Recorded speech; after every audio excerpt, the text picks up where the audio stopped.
শিব ঠাকুরের মাথায় জল ঢালছি। এখানে হচ্ছে কড়াই কড়াই খিচুড়ি। এখন আমরা যাচ্ছি যোজ্জানকি গ্রাম, ওখানে আছে শিব পুজো। আর এই শিব পুজোটা বিরাট ধুমধাম করে কিন্তু অনুষ্ঠিত হয়। Hello everyone, welcome back to Debika simple life. কেমন আছো তোমরা সবাই? আশা করি তোমরা সবাই খুব ভালো আছো এবং সুস্থ আছো। আমি এখন আছি হলো গিয়ে যোজ্জানকি গ্রামে। এখানে বিরাট ধুমধাম করে শিব পুজো পালিত হয়। আর এই শিব পুজোটা হচ্ছে 14তম শিব পুজো। আমি এখন ধীরে ধীরে মন্দিরের ভেতর প্রবেশ করছি।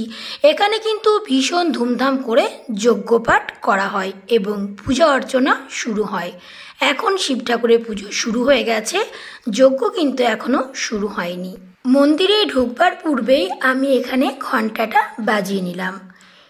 এখন এই শিব পুজোটা যে অনুষ্ঠিত হয় শ্রাবণ মাসের লাস্টের যে সোমবারটা হয়, সেই সোমবারে এই শিব পুজোটা অনুষ্ঠিত হয়। এখানকার শিব ঠাকুর কিন্তু ভীষণ জাগ্রত শিব ঠাকুর, যার যা মনো ইচ্ছা থাকে মনস্কামনা পূর্ণ করেন। যাকে তোমরা ভিডিওতে এখন দেখছো পুরোহিত হিসেবে বসে আছেন, উনি কিন্তু আমার ভিডিও নিয়মিত দেখে এবং লাইক কমেন্টও করে। ওনাকে বললাম একটু ভিডিওটা শ্যুট করে দাও, আমি শিবের মাথায় জল ঢাললাম। অনেকদিন থেকে ভাবছিলাম শিবের মাথায় জল ঢালবো, কিন্তু হয়ে উঠছিল না। আজকে কিন্তু সেই সুযোগটা হয়ে গেল। এখানে যোজ্জানকি গ্রামের কমিটির লোকজনেরা খুব সুন্দর ব্যবস্থা করেছেন। প্রসাদ হিসেবে আছে 1 গ্লাস করে ঠান্ডা ঠান্ডা শরবত, আর এখানে দিয়েছে খুব সুন্দর একটা বাটিতে করে সবাইকে বোঁদে। পরিবেশন কিন্তু খুব সুন্দর। আসলে মানুষজনের মনটা যদি সুন্দর হয় তাহলে সব কিছু কিন্তু সুন্দরভাবে হয়ে যায়। ঠাকুরকে জল ঢালা হয়ে গেল, প্রসাদ খাওয়া হয়ে গেল, এবার আমরা যাব খিচুড়ি খাওয়ার দিকে। চলো তাহলে তোমাদেরকে সেখানে নিয়ে যাই। এই যে ভাইদেরকে তোমরা এখন দেখছো, এরা কিন্তু আমার প্রত্যেক ভিডিও দেখে এবং লাইক কমেন্ট করে। এখানে আরেকটা মন্দির আছে, যেটা হলো গিয়ে বিষ্ণু মন্দির। বিষ্ণু মন্দিরে ঢুকে ঠাকুরকে একটু প্রণাম করে নিলাম।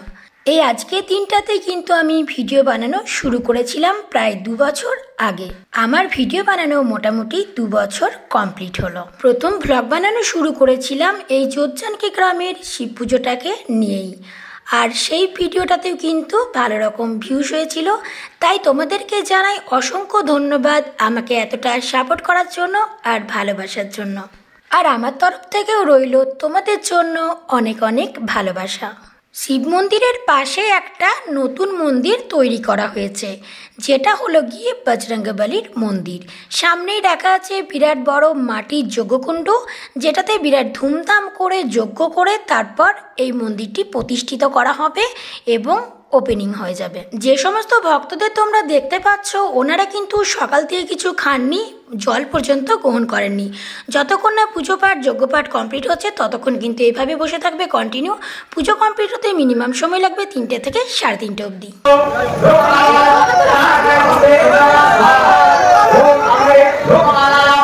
বহু দূর থেকে কিন্তু পুরোহিত মশাইকে আনা হয় এবং বিরাট ধুমধাম করে এই শিব ঠাকুরের যজ্ঞপাঠ করা হয়। আমরা আছি এখন হলো গিয়ে যোজ্জানকি গ্রামে। শিব পুজো উপলক্ষে এখানে এসেছিলাম, আর ওইদিকে চলছে খিচুড়ি খাওয়ানো। তো অনেকটা ভিড়ে ঠেলাঠেলি মারামারি করে কিন্তু খিচুড়ি খাবো। চলো তোমাদেরকে দেখায় কতটা পরিমাণে ভিড় আছে। প্রত্যেক বছর কিন্তু এই খিচুড়ি খাবার টাইমটাতে প্রচণ্ড ভিড় হয়। আসলে শুধু এই যোজ্জানকি গ্রামের মানুষজনই কিন্তু এখানে নেই, আশেপাশে এলাকার বহু মানুষজন এখানে কিন্তু এসে থাকেন। এখানে এখন খিচুড়ি রান্না চলছে, অনেক ড্রাম ড্রাম খিচুড়ি বানানো হয়। আসলে টাকা পয়সা দিয়ে তো অনেক ভালো ভালো খাবার খাওয়া যেতে পারে, কিন্তু ঠাকুরের প্রসাদ এই খিচুড়িটা কিন্তু সবাই খেতে পায় না। তাই অনেক অনেক মানুষজন ভিড় হলেও এখানে খিচুড়ি খাবার জন্য কিন্তু উপস্থিত আছেন এখন এই মুহূর্তে। কতটা পরিমাণে মানুষজনের ভিড়টা দেখো তোমরা একবার। হাজার হাজার মানুষজন কিন্তু আজকের দিনে খিচুড়ি খেতে আসেন এখানে। আর কমিটির লোকেদের ব্যবস্থা কিন্তু খুব সুন্দর, প্যান্ডেল বানিয়েছে দারুণ, একটা করে ফ্যান দেওয়া হয়েছে যাতে মানুষজনের গরম না লাগে। তোমরা যারা যারা এই ভিডিওটা দেখছো এখন, কে কে এখানে খিচুড়ি খেয়েছো কমেন্টে কিন্তু বলবে। এখন দিয়ে দিয়েছে একটা করে পাতা। এই যে সবার সামনে বসে খিচুড়ি খাওয়ার মজাটাই কিন্তু একটা আলাদা। তারপর দিয়ে দিয়েছে একটা করে জলের বোতল। এই যে একটা করে জলের ব্যবস্থা করা হয়েছে, এটা কিন্তু খুব দারুণ একটা ব্যবস্থা। খিচুড়ি খাবার আগে খেয়ে নিলাম একটু জল, তারপর এখানে দিচ্ছে গরম গরম খিচুড়ি। আমি বললাম আমাকে একটু কম দাও, তার কারণ যাতে পুরোটা শেষ করতে পারি, নষ্ট যাতে না হয়। তারপর এখানে দিয়েছে কুমড়ো আলুর একটা সবজি। কাজু কিশমিশ বাদাম দিয়ে খিচুড়িটা কিন্তু বানানো হয়েছে। খিচুড়ি ঠাকুরের প্রসাদ, এমনিতেই খেতে কিন্তু দারুণ লাগে।